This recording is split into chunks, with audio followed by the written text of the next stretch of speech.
But the problem is that we're not living in relationship with death. We're living in avoidance of it.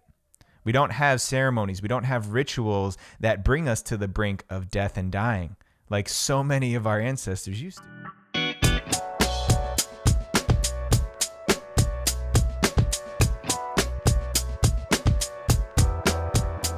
The fear of death is everywhere in our society. I mean, just look at how everybody is approaching the pandemic and COVID. We're almost a year into this thing, and every day there's an obsession with death rates, mortality rates, people dying left and right. And now, let me pump the brakes for a second. This is not to say that there isn't compassion and grief and emotion around the loss of life. But overall, I've started to understand and appreciate just how averse we are to death and dying as a society, and how that is creating a world of troubles for our people, especially our young men. Just look at what's happening for men in their 20s and 30s in our generation across the world right now. We're so afraid of taking risk.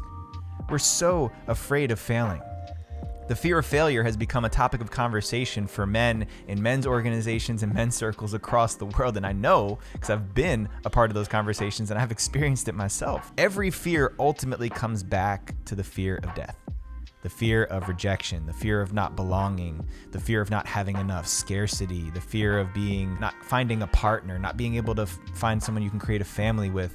All of this is a fear of death, the fear of dying without anybody loving or knowing you. That's deeply rooted in our DNA. It's what allowed us for generations and generations to survive as a community, as a village, as a family. But the problem is that we're not living in relationship with death. We're living in avoidance of it. We don't have ceremonies. We don't have rituals that bring us to the brink of death and dying, like so many of our ancestors used to. Very simply, one of the things that we do in Rising Man is wilderness fasting.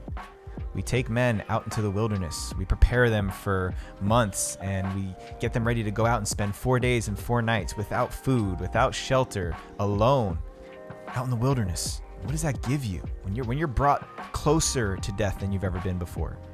Most of us haven't gone 4 days without eating a meal, right? It's a very privileged thing.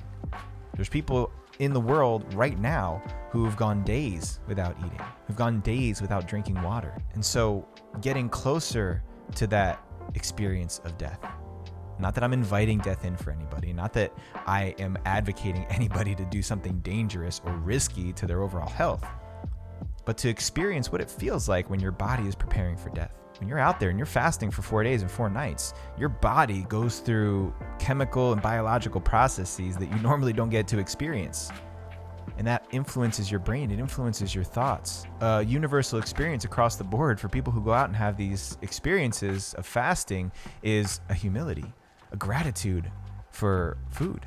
Simple food. You come back from a fast and you have a little bit of broth and some crackers, and you've never been more grateful for that meal in your life. So there's a problem with not facing off with death in our society and how that affects us in our sense of entitlement, right? We go to the grocery store nowadays and we hunt for food by walking through the aisles with our grocery carts. We just dump stuff in mindlessly because it's there, because it's so easy. It's effortless to go and get food, at least to our perception. All we have to do is come up with a little bit of money. But there's people that first of all, the earth had to grow and nourish these minerals and these vitamins and these nutrients inside of the food for months.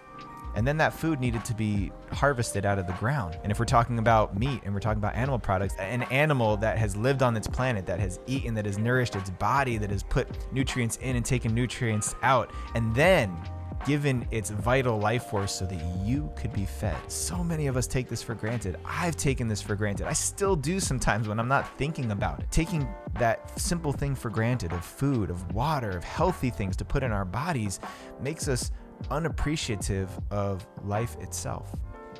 We start to take life for granted. And unfortunately, so many of us in the past year have had a reminder of just how precious and fragile life really is. When we're not willing to face off with death, when we're not willing to accept our own mortality and begin building a relationship with death and the spirit, the energy of death, we're keeping ourselves safe. We're doing everything we can to avoid death instead of embracing with it and engaging with it. Life and greatness is experienced out on the edge. And the edge is much closer to death than most of us live our lives. So again, I'm not inviting you to go and put your life in harm's way. What I'm asking you to do is question the relationship that you have with death and dying. Question your relationship with failure, with rejection, and see all of these things as a form of death that you're not yet comfortable with, that you're not willing to accept the consequences of. I've got 2 little children. I've got a huge vision and mission that I want to complete in my life.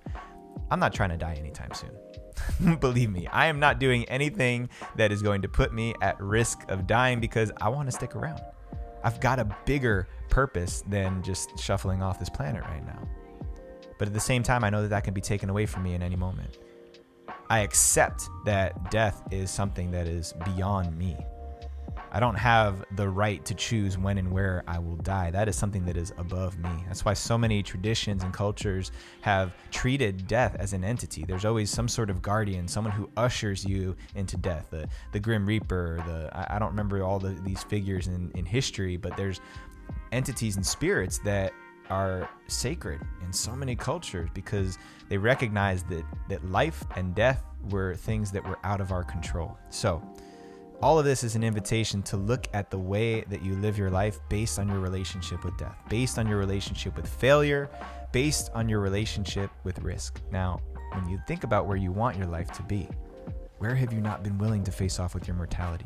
Where have you not been willing to face off with the fear of failing, of not getting the outcome that you want, the fear of being rejected, the fear of having to go back to the drawing board and try something else, because that is the portal to breaking through it once and for all and actually getting closer to what you say you want. So let this one land. Really take a good look at your relationship that you have with death and consider what you might need to do differently to create a different outcome. And if this message landed with you, make sure you share it with another brother who could benefit from exploring their relationship with death and their relationship with failure in a bigger and deeper way.